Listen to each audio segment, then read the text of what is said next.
আপোনাৰ মোৱামাৰী ঘাটৰ পৰা যিটো নাও চলিছিলে আমি জনামতে সেই ঘাটৰ কোনো পাৰ্মিশ্যন নাই আৰু সম্পূৰ্ণ অবৈধভাৱে এই নাওখিনি চলাচল কৰিছিলে আৰু যিগৰাকী নাৱৰ মানে মালিক তেওঁৰো কোনো ধৰণৰ তেনেকুৱা লাইচেন্স নাই, ডিপাৰ্টমেণ্টৰ কোনো পাৰ্মিশ্যন নাই।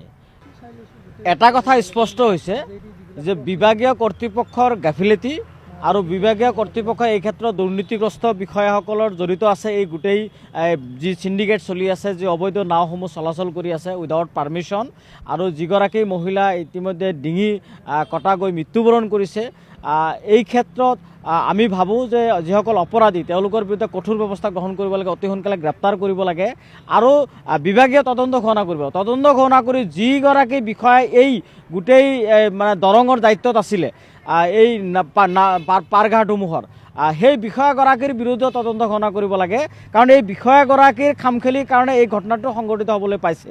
নাওসমূহত লাইফ জেকেট থাকিব লাগে, নাওসমূহত আপোনাৰ যিবিলাক ইঞ্জিন থাকিব লাগে, যি ধৰণৰ ইঞ্জিন থাকিব লাগে সেই ধৰণৰ ইঞ্জিন নাই। গতিকে এনেকৈ অবৈধভাৱে কেনেকৈ নাও চলাচল কৰিব পাৰিলে? তেওঁলোকে দিনে নিশাই ইয়াৰ পৰা তেওঁলোকে টেক্স লয়।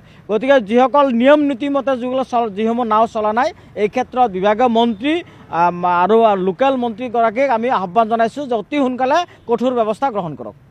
তেওঁলোকে নিয়মমতে ডিপাৰ্টমেণ্টে সেই বিষয়াগৰাকীৰ বিৰুদ্ধে কেছ কৰিব লাগিছিলে, সেই ব্যক্তিগৰাকীৰ বিৰুদ্ধে, কিন্তু আমি জানিব পাৰিছোঁ যে ডিপাৰ্টমেণ্টে কোনো গোচৰ ৰুজু কৰা নাই বা যিজন ব্যক্তি ভুক্তভোগী তেওঁহে গোচৰ ৰুজু কৰিছে।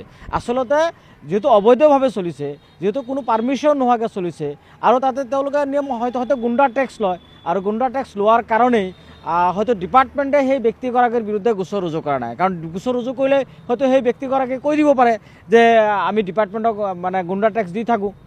গতিকে আচল কথাটো হৈছে চৰকাৰৰ সোপাতেলা নীতি আৰু বিষয়াগৰাকীৰ লৰা ধেমালিৰ কাৰণে এই গোটেই ঘটনাটো সংঘটিত হৈছে।